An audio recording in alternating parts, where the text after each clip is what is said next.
Hello everyone, ఇలాంటి videos ముందుగా కావాలి అనుకుంటే వెంటనే మా ఛానల్ని సబ్స్క్రైబ్ చేసుకోండి. అప్కమింగ్ రివ్యూలోకి వెళ్ళిపోదాం. అమ్మ స్వప్న, నీకేమీ కాలేదు కదా, బాగానే ఉన్నావు కదా అని అంటారు అమ్మమ్మగారు. నేను బాగానే ఉన్నాను. నిజంగా రాజ్ మా కావ్య రాకపోతే నిజంగా నేను ఈ ఇంటికి అడుగు పెట్టలేని స్థితిలో ఉండేదాన్ని అంటుంది స్వప్న. అమ్మ స్వప్న అని చెప్పి ఇక రుద్రాని నీకేమీ కాలేదు కదా అని చెప్పి అందరూ తన పొట్టవైపు చూస్తారు. ఇక తను కడుపుతో ఉందని కక్షగా చూస్తూ ఉంటుంది రుద్రాని. ఇక అందరూ స్వప్న వచ్చింది కదా రాహుల్, ఇక నువ్వేమీ టెన్షన్ పెట్టుకోకలే అనగాని, స్వప్న నిజంగా నీ గురించి ఆలోచించి నీతో పాటు నేను చచ్చిపోవాలనుకున్నాను, కానీ వచ్చేశావు అనగానే, రాహుల్ నీకేం కాలేదు కదా, నువ్వు బాగానే ఉన్నావు కదా అని అంటుంది స్వప్న. నాకేం కాలేదు స్వప్న, నువ్వు వచ్చాక నా ప్రాణం తిరిగి వచ్చినట్టు అనిపించింది అని అంటారు రాహుల్ డ్రామాగా మాట్లాడుతూ. ఇక రాజ్ కావ్య జరిగిన విషయమంతా చెప్తారు. ఇక కనకం పంతులు గారి వేషంలో వాళ్ళకి వీడియో షేర్ చేయడం అదంతా రాజ్ కావ్య చెప్పడంతో ఇక అందరూ అలాగే చూస్తూ ఉండిపోతారు. ఇటువైపు రాహుల్ మాత్రం, అమ్మ కావ్య, మీ అమ్మ ఈసారి తప్పించిందా, ఈ దరిద్రాన్ని ఎలా వదిలించుకోవాలి, మమ్మీ వైపు చూడాలంటేనే భయంగా ఉంది అని మనసులో అనుకుంటారు రాహుల్. తెల్లగా తెల్లవారుతుంది. దుగ్గిరాల ఫ్యామిలీలో వినాయక చవితి పండుగ సందడి మొదలవుతుంది. ఇక చక్కగా ఉండ్రాలు కుడుములు తీసుకొచ్చి వినాయకి నైవేద్యం పెట్టి ఇక అంగరంగ వైభవంగా చాలా సంతోషంగా వినాయక చవితి పండుగ జరుగుతుంది. ఇక కావ్య అన్ని పిండి వంటలు దగ్గరుండి తయారు చేసి ఎప్పటి పండగల్లాగే ఈ పండుగ కూడా చక్కగా పట్టుచీర కట్టుకొని ఒంటి నిండా నగలు పెట్టుకొని చాలా చక్కగా వినాయక చవితి పండుగ పూర్తి చేస్తుంది. అందరూ ఇక కావ్యని మెచ్చుకుంటారు. ఇంతలో కనకం వస్తుంది. అమ్మా, నేను పేదదాన్నే, నా కష్టాలు తీర్చిన రాజ్ అల్లుడు రాజ్కి అలాగే చిన్నల్లుడు రాహుల్కి మా ఇంటికి రావాలని కోరుకుంటున్నాను. మా చిన్న కానుక వాళ్ళకి ఇవ్వాలనుకుంటున్నాను. మీ పండుగ పూర్తయింది, మా పండుగ కూడా వీళ్ళు రావాలి అని అంటుంది కనకం. ఇక ఇందిరాదేవి అంటారు, చూడు కనకం, చాలామంది మగపిల్లలు పుట్టలేదని బాధపడుతూ ఉంటారు, కానీ నిజంగా కావ్య ఇటు మీ కష్టాన్ని అలాగే స్వప్న ఎక్కడ ఉంది అని తెలుసుకొని ఇటువైపు మా టెన్షన్ని పోగొట్టి వినాయక చవితి పండుగ చేసింది. ఆడపిల్ల అంటే అది. కావ్య మన ఇంట్లో ఉన్నంతకాలం మనకి కష్టాలు వచ్చినా అవి కష్టాల్లాగా మనం అనుకోకూడదు. రాజ్, రాహుల్, స్వప్న, కావ్య మన పండుగ చక్కగా పూర్తి చేశారు. ఇక మీ అమ్మ వాళ్ళ ఇంటికి వెళ్ళి మీ అమ్మ వాళ్ళ పండగ కూడా మీరు కూర్చోండి. డబ్బు ఉన్నా లేకపోయినా ఎవరైనా పుట్టింటి వారింటికి వెళ్ళాలి. ఏ అపర్ణ అనగానే, మీ ఇష్టం నడుస్తుంది కదత్తయ్యా, వెళ్ళమనండి అనగానే ఇక కనకం అలాగే వీళ్ళ నలుగురు వాళ్ళ పుట్టింటికి వస్తారు. ఇక కనకం తన వినాయక చవితి పండుగ చేసి ఇక రాజ్ కావ్యకి స్వప్న రాహుల్కి చక్కగా పట్టుబట్టలు పెడుతుంది. ఇంతలో ఇక శ్రీను వచ్చి డబ్బులు ఇవ్వడంతో ఇక రాజ్ చేతుల మీదగానే ఇంటి పత్రాలను తీసుకుంటారు కృష్ణమూర్తి. ఇక చాలా హ్యాపీగా ఉంటుంది కావ్య. ఇక రాహుల్ అంటారు, చూడు స్వప్న, ఇదిగో ఈ టెన్షన్స్ లేకుండా హనీమూన్కి వెళ్ళాము. వచ్చినప్పటి నుండి మీ చెల్లి కావ్య భజనే అక్కడ ఇక్కడ జరుగుతుంది. ఇప్పుడు నువ్వు తనని ఏమీ చెయ్యలేవు, ఎందుకంటే ఇప్పుడు నువ్వు ప్రెగ్నెంట్వి కాబట్టి నీకు ఎవరూ పనులు చెప్పట్లేదు.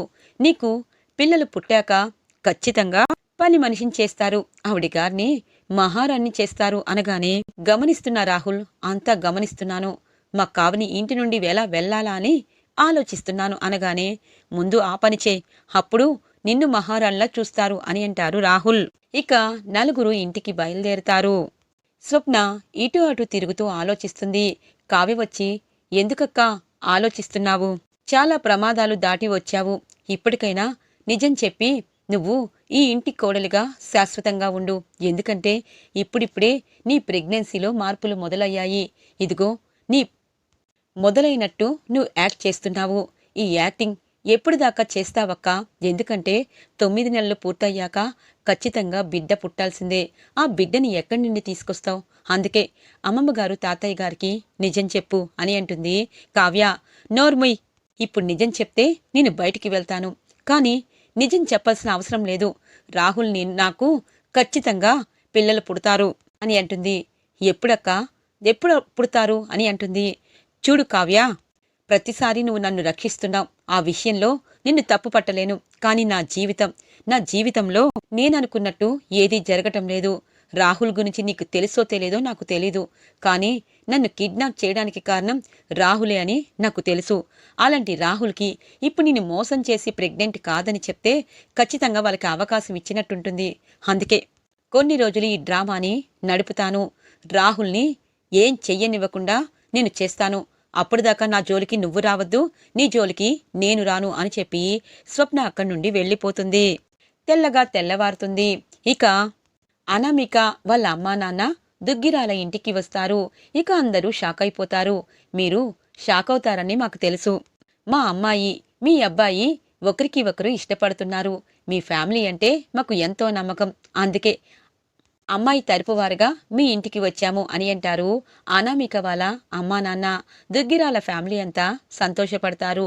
ఇటు అనామిక వాళ్ళ పేరెంట్స్ అందరూ బాగుండడంతో ధాన్యలక్ష్మి ప్రకాష్ కూడా ఓకే అంటారు.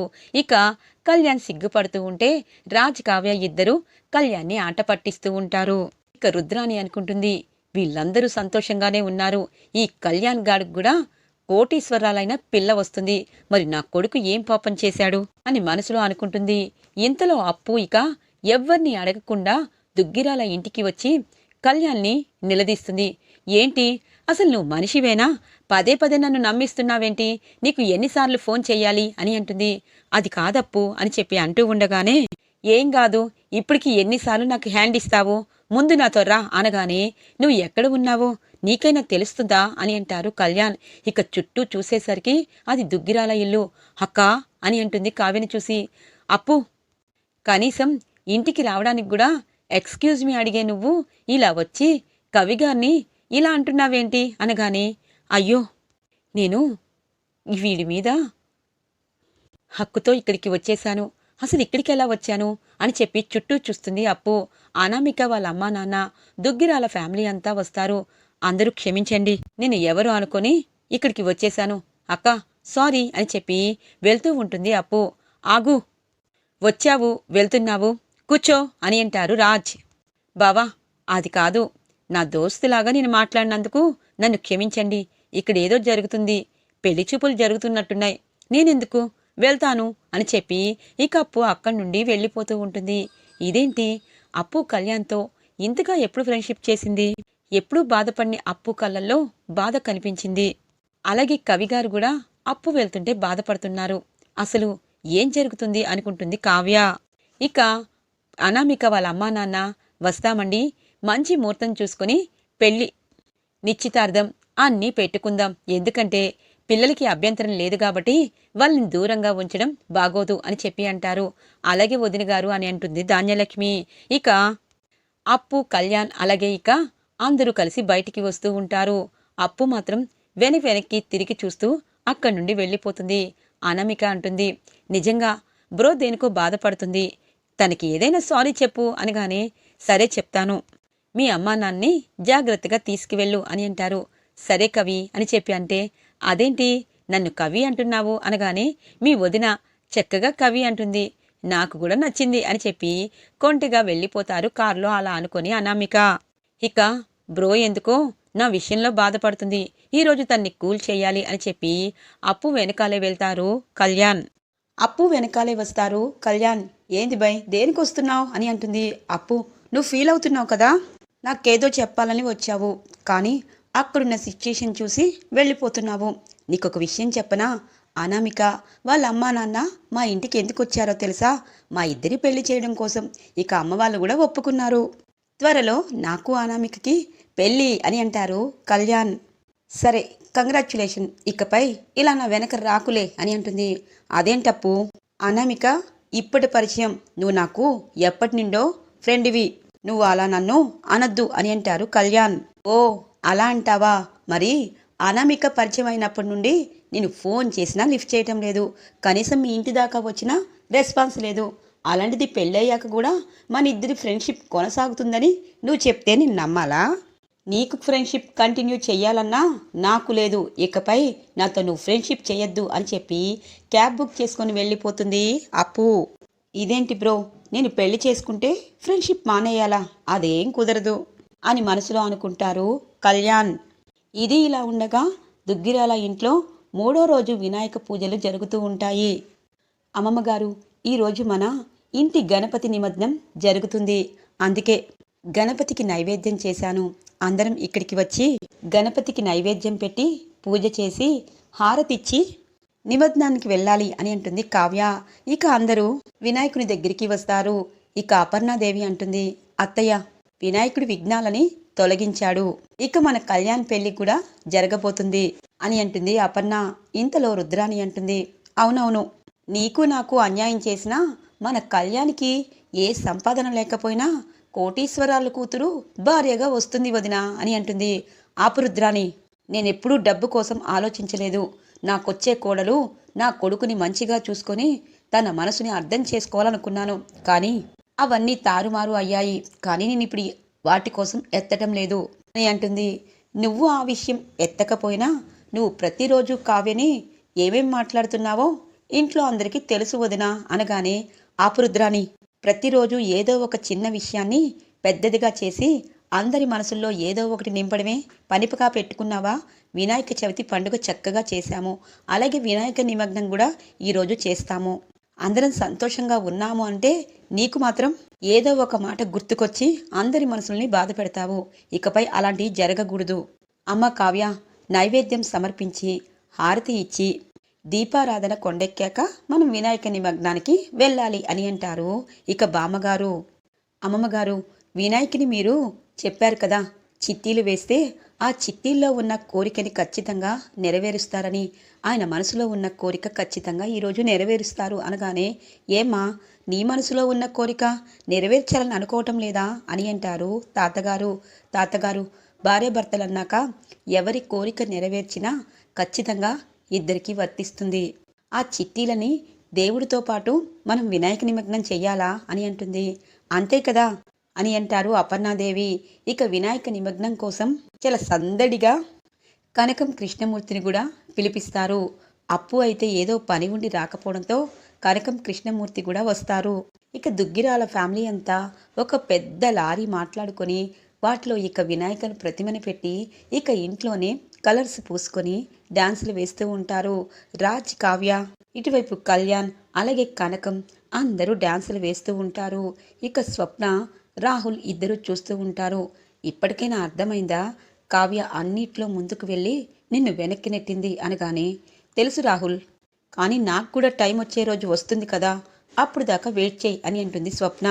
ఇక రాజ్, కావ్య డాన్స్ వేసి ఇక వినాయకుని ఇక లారీలో కూర్చోపెట్టుకొని ఇక ఇద్దరు ఒకరికి ఒకరు కలర్స్ పూసుకుంటూ ఉంటారు. ఇక అందరి చుట్టూ తిరుగుతూ ఏ నడుస్తూ ఉంటుంది కావ్య. ఇక రాజ్ తనని పట్టుకోవడానికి ప్రయత్నం చేస్తూ ఉంటే ఇక వినాయకుని చుట్టూ తిరుగుతూ ఉంటుంది.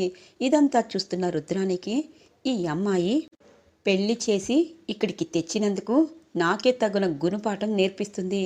లేదు లేదు, నేను రాజ్, అపర్ణ వదిన వైపు నుండి నరుక్కుని వస్తున్నాను. కావ్య వైపు నుండి నరుక్కుని వస్తేనే కరెక్ట్. కావ్యని వీళ్ళు ఎలా ఎలా చూస్తున్నారు అన్నది కావ్యకి తెలిసేలా చెయ్యాలి. ఇంత సడన్గా రాజ్కి తనపై ఎందుకు ప్రేమ పుట్టిందో అన్నది తెలుసుకోవాలి అని చెప్పి ఆలోచిస్తూ ఉంటుంది రుద్రాని. ఇంతలో రాజిక, తాతయ్య, ఈరోజు మన ఇంటి వినాయకుని నిమగ్నం అని మీరేంటి టాబ్లెట్లు వేసుకోలేదు, వేసుకోండి అని అంటారు. ఎందుకురా మనవడా, కొన్ని రోజుల్లో చనిపోయిన నాకు ఈ టాబ్లెట్లు బ్రతికించలేవు, అలాంటప్పుడు ఎందుకు అనగానే, తాతయ్య అలా అనద్దు, మీరు చనిపోతారు అని అనద్దు, మీలాంటి మంచి వ్యక్తి ఎప్పటికీ మాకు కావాలి అని అంటూ ఉంటారు. ఒక్కసారిగా రుద్రాని ఆ మాటల్ని వింటుంది. అంటే నాన్నగారు త్వరలో చనిపోతారా? ఆ రోజు హాస్పిటల్కి తీసుకువెళ్లారు అంటే నాన్నగారికి ఏదో చెప్పారు. రాజ్ అప్పటి నుండి కావ్యని ఇష్టపడుతున్నట్టు నటిస్తున్నాడు. ఇప్పుడు దొరికావు రాజ్, నీ భార్యని నిన్ను ఎలా విడదీయాలో ఇప్పుడు నాకు అర్థమైంది. వినాయక నిమగ్నం అవ్వని ఎక్కడ చిచ్చు పెట్టాలో అక్కడ పెట్టేస్తాగా. మంచితనంగా ఉంటేనే మోసం చేయొచ్చు. కావ్యకి నీ గురించి నిజం చెప్తాను, బట్టలు సర్దుకొని వెళ్ళిపోతుంది. తర్వాత నా కోడల గురించి అప్పుడు ఆలోచిస్తాను అని అనుకుంటుంది రుద్రాని. ఈరోజు ఎపిసోడ్ ఇలా ఇంట్రెస్టింగ్గా ఎండ్ అవుతుంది ఫ్రెండ్స్. రాబోయే ఎపిసోడ్స్ కోసం మా ఛానల్ని సబ్స్క్రైబ్ చేసుకోండి. Thanks for watching friends.